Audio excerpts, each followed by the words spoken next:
Pronto, galera, eu acho que vocês devem estar se perguntando aqui. Eu estava até comentando com Tatiana, que ela é jornalista, né? Futura jornalista, né? Está se formando. Que a probabilidade disso acontecer é muito grande. Mas por que, Vinícius, tu vai falar de história e começasse pelo futuro? Esse vídeo ele não demonstra em si o futuro, não, ainda não. Isso não é o futuro, tá? Isso são projeções. Algumas estão acontecendo. Mas esse vídeo da EPIC, que foi feito pelo Museu de História, certo? Museu de História Mundial, tá? Da computação.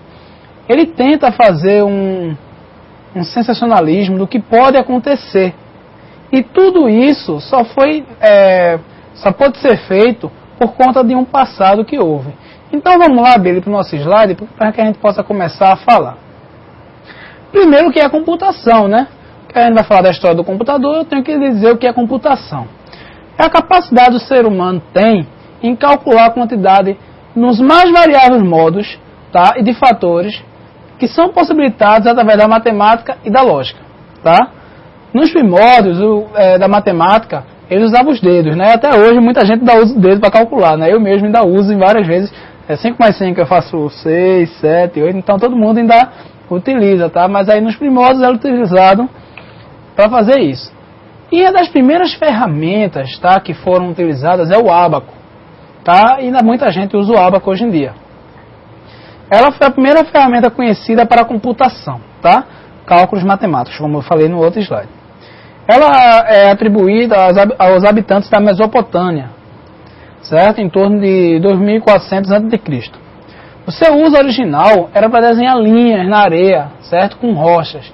Versões mais modernas são usadas como instrumento de cálculo. Calculadora. Eu vou confundir um bocado de gente hoje, tá? Por quê? Daí surgiu os computadores de hoje, tá, gente? Por isso que eu tô indo lá, escavacando lá os primórdios dos livros, tá? A primeira calculadora era capaz de realizar operações básicas de soma e subtração, então ela nem multiplicava nem dividia ainda, tá? Foi inventada em 1642 pelo filósofo, físico e matemático, e como diz um amigo meu também, e francês, Blaise Pascal, que a gente já viu antes, né? Aí a foto do Pascal, uma bela foto do Pascal, parece muito com o nosso diretor do TV Billy, certo? Que aos 18 anos trabalhava com seu pai em um escritório de coleta de impostos. Então você vai perceber como foi que o Pascal ele começou a utilizar a computação, que ali se iniciava, certo? Para ajudar as coisas e o que a computação influiu em toda a história. Porque você ouviu falar muito de Segunda Guerra Mundial, de tudo, e não sabe o que tem da computação ali por trás. Então por isso que a gente está, como eu estou dizendo, escavacando aí os túmulos históricos, tá? Então o Pascal, aos 18 anos, já trabalhava com seu pai num escritório de coleta de impostos. Então ali ele começou a utilizar a computação em si com cálculos matemáticos utilizados pelo ábaco. Daí surgiu a Revolução Industrial, né, que houve uma mudança muito grande. Essa Revolução Industrial já foi mostrada em Segurança do Trabalho e em outros cursos, tá? Mas a computação tem um peso muito grande na Revolução Industrial. Por quê? Porque daí começou a surgir o conceito de programação, que o professor Arthur fala muito aqui nas segundas aulas para os alunos antigos, e que vocês vão ver em breve, tá? E o conceito do hardware. E aí que a gente vai ver a junção dos dois. Billy, mostra o slide aí que a gente tem um textozinho legal para ler.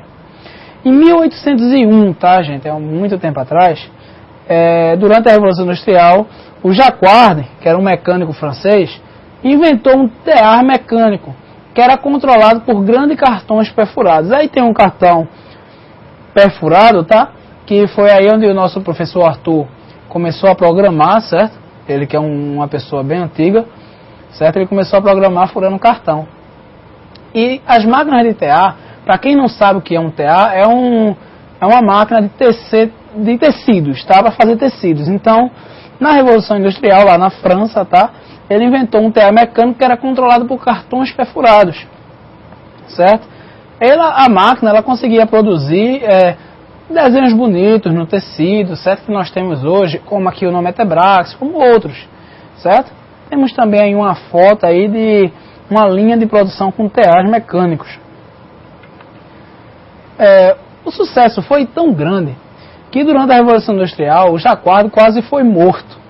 Porque quando ele levou um tear desse mecânico para o bairro de Lyon, lá na França, que é o mesmo bairro do time do Lyon lá, que jogou Juninho Pernambucano, tá? Porque as pessoas tinham medo de perder o emprego. Porque como a máquina era programada, ela não tinha a necessidade de várias pessoas utilizando. Então, com isso, várias pessoas já perderam seus empregos lá naquela época, certo? Como se dizem, né, que a Revolução Industrial demitiu muita gente, e realmente ela demitiu, certo?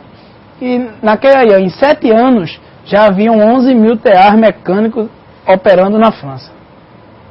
Aí a gente começa a evoluir a questão dos tear mecânicos, certo? Aí a gente teve o Badas de Wada, tá, gente? Que aí é a origem, como eu falei para vocês, tá? Da ideia de programar em si. Que ela vem da necessidade de que as máquinas produzissem cores diferentes. Gente, eu peço desculpa mesmo, porque hoje a garganta tá complicada, tá? Por isso essas máquinas de TC produziam padrões de cores diferentes. Tá, ok? Eu vou pedir até a Bíblia aqui para desligar a ventilação, porque para ligar o ar-condicionado, porque eu acho que vai me ajudar quando eu estiver falando. Assim, no século passado, foi criada uma forma de representar os padrões em cartões de papel perfurado, que eram tratados manualmente, tá? Então, o que acontecia?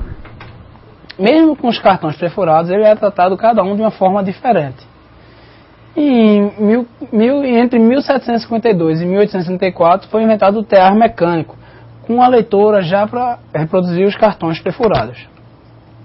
Por isso que eu falei para vocês da junção do hardware, que eram os tears, mais os cartões perfurados. Daí que se partiu a ideia da programação junto com o hardware, como eu falei para vocês, tá? Por isso que é tão importante essa junção das duas coisas. Nós falamos também que o pai do computador foi, como eu colocar aí, o brilhante matemático Charles Babbage, certo? Que em 1791 ele foi conhecido quando projetou um calculador analítico, certo? Que é muito próximo da concepção que nós temos hoje de um computador atual.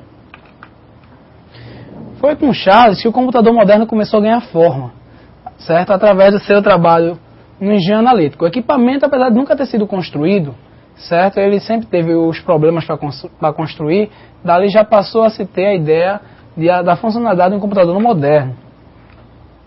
O grande diferencial era a questão que ele foi projetado para ser programável, diferente de muitos, como a calculadora, como os outros, que eles não poderiam ser programados. O projeto era totalmente mecânico, tá, gente? Ele era composto de uma memória e de um engenho central. Tinha as engrenagens, certo? Que era usado para a transferência de dados da memória para as engrenagens.